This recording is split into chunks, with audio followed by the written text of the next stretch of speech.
Hi, I'm Glen Keane. I'm the supervising animator for Tarzan. What you're about to see are scenes, rough animation, the exploratory drawings, the process that we go through in developing a character like Tarzan.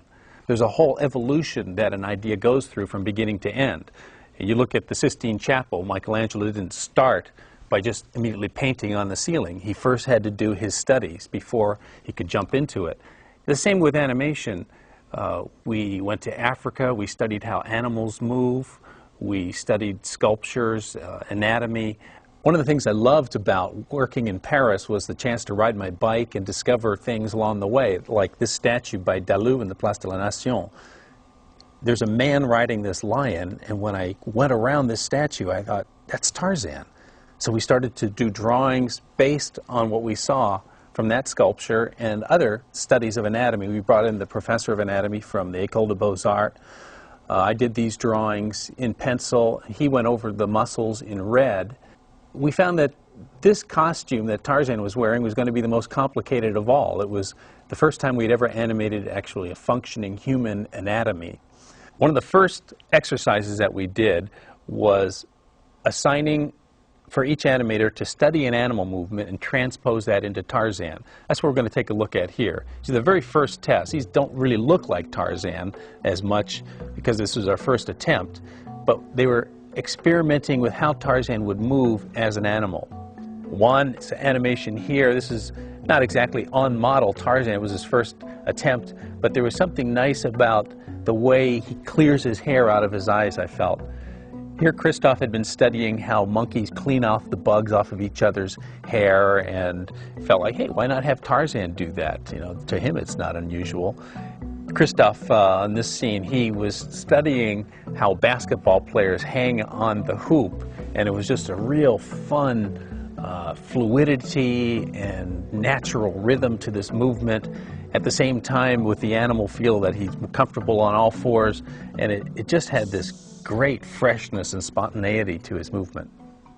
It was important that Tarzan be able to move on all fours in a convincing way, and in a way that didn't make him feel like the family dog, that there was a spring to his step. The way he can climb up and use his feet for climbing had to be natural. Here, Thierry has got Tarzan moving through the vines with baboons. The poses are like monkeys moving through the trees. We were discovering just how far you could go with Tarzan and still have him be believable. In this scene, Eric's animation shows Tarzan stretching and waking up in the morning. He's on this tree, but it's the surprise that instead of just using his hands, his feet are just as dexterous. In this scene, David Berthier was solving a problem that I felt we were going to have, is how can Tarzan stand upright on two legs and not feel like just a regular human guy? And he kept this animal feeling to Tarzan.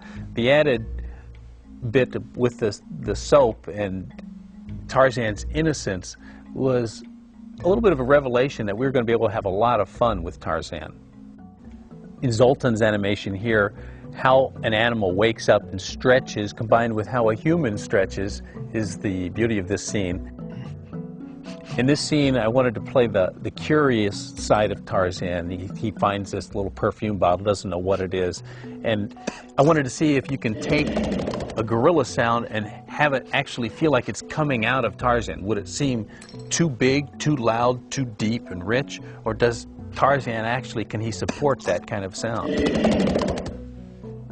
These are study sketches that I did preparing for a scene where I wanted Tarzan to be playing with the gorillas, thinking that, hey, like the chimpanzee, he could be doing this almost like they spin around, almost on their head. It's like a top. So the rough animation is based on these sketches.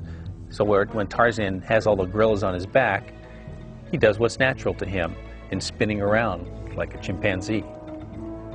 There's an energy that you get when you do your first rough animation.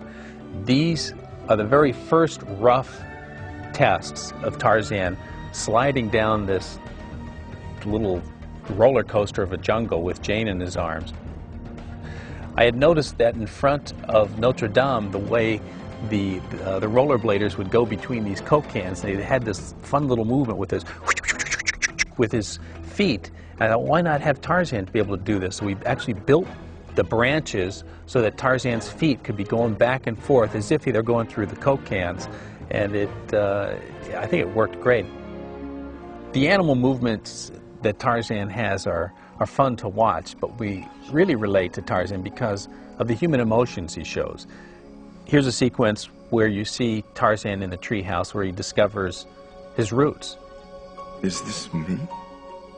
These scenes, for me, are often the most difficult because you are trying to express such emotions that you feel yourself and you've experienced in your own life. I remember animating these scenes feeling the same emotions Tarzan was going through, and all you can do sometimes is just press harder on your pencil to try to make the drawing express what you're feeling in your heart, and you hope that the audience can feel it as they're looking at it. The scene where Tarzan meets Jane face to face is a moment where he discovers someone like him. You have to express it in the eyes, and I tried to find a moment in my own life when I had seen and discovered somebody like myself for the first time. And I remember my daughter Claire being born, 30 seconds old. The doctor puts her in my hand, and I looked, and it was like a mirror. I could see myself. And I told Claire, when you see this scene, Claire, that's not Tarzan looking at Jane, that's me looking at you.